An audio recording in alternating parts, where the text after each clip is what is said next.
नमस्कार, स्वागत है आप दर्शकों का। आप देख रहे हैं न्यूज़ 18 का डिजिटल प्लेटफॉर्म। मैं हूं आपके साथ रजनी चौबे। मुंबई का मेयर कौन होगा? बीएमसी रिजल्ट के बाद भी बड़ा सवाल है। भाजपा, एकनाथ शिंदे की शिवसेना या उद्धव गुट? मेयर की महाभारत में कौन बाजी मारेगा, उसके लिए आज का दिन निर्णायक है। आज मुंबई नगर निगम सहित राज्य के कुल 29 नगर निगमों के लिए लॉटरी निकाली जाएगी। मेयर पद की आरक्षण के लिए लॉटरी बारी बारी से निकाली जाएगी। अब उद्धव ठाकरे की किस्मत भगवान भरोसे है। अगर उनकी किस्मत अच्छी रहती है तो उद्धव ठाकरे हार कर भी बीएमसी चुनाव का बाजीगर बन सकते हैं। वैसे भी बीएमसी यानी बृहन मुंबई म्यूनिसिपल कॉरपोरेशन के नतीजे घोषित होने के बाद उद्धव ठाकरे ने कहा था कि अगर भगवान चाहेंगे तो मुंबई का अगला मेयर शिवसेना यूबीटी से होगा। दरअसल बीएमसी चुनाव में उद्धव गुट वाली शिवसेना ने 65 सीटें जीती। यह 227 सदस्यों वाली बीएमसी में 114 सीटों के बहुमत से बहुत दूर है। अब क्या उनके लिए अपनी पार्टी से मुंबई का मेयर बनवाना अभी भी संभव है? ऐसी दो स्थितियों पर संभव है जिसमें यह संभव होता दिख रहा है। सबसे पहला स्थिति है कि महाराष्ट्र की 29 महानगर पालिकाओं में मेयर पद के लिए आरक्षण लॉटरी आज यानी गुरुवार 22 जनवरी को होगी। यह प्रक्रिया सुबह 11 बजे मंत्रालय की काउंसिल चैम्बर में होगी। आरक्षण की घोषणा के बाद ही उम्मीदवारों का फैसला किया जा सकेगा।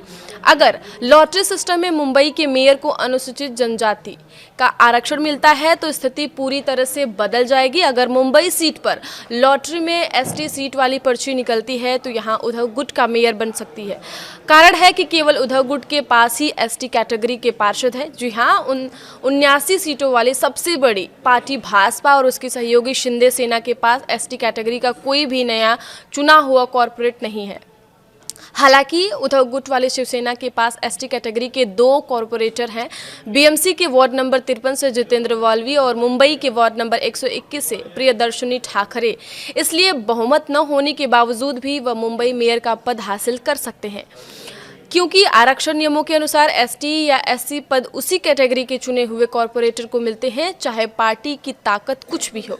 हालांकि यह प्लान फेल हो सकता है अगर मेयर पद के लिए आरक्षण जो अनुसूचित जाति, अनुसूचित जनजाति, महिलाओं और अन्य पिछड़ा वर्ग के लिए रोटेशन के आधार पर तय किया गया था उसे ओपन कैटेगरी से फिर से शुरू किया जाए। इसके अलावा 2026 में पहली बार 10 नॉमिनेटेड कॉर्पोरेटर 2023 में 5 से बढ़कर है भी सदस्य में हिस्सा लेंगे, जिससे नतीजों पर असर पड़ सकता है।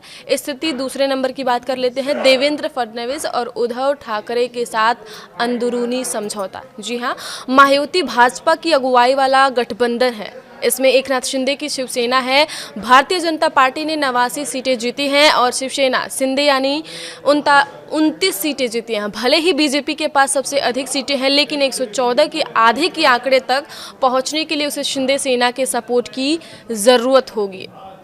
एकनाथ शिंदे कम से कम 2.5 साल के लिए मेयर का पद चाहते हैं, क्योंकि यह बाल ठाकरे का जन्म शताब्दी वर्ष है।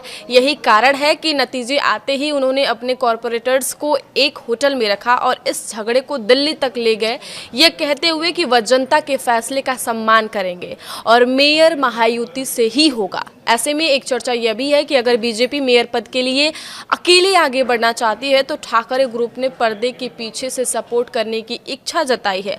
मेयर चुनाव के दौरान ठाकरे ग्रुप के कॉर्पोरेटर्स गैर मौजूद रह सकते हैं, जिससे बहुमत का आंकड़ा 114 से घटकर 82 हो जाएगा। ऐसी स्थिति में 89 कॉर्पोरेटर्स वाली बीजेपी यहां अकेले सत्ता में आ सकती है। यह भी बात चल रही है कि उद्धव वाली शिवसेना के किसी पुराने शिव सैनिक को मेयर पद का मौका मिल सकता है। आगे की खबरों के लिए आप देखते रहिए न्यूज़ 18 का डिजिटल प्लेटफॉर्म। धन्यवाद।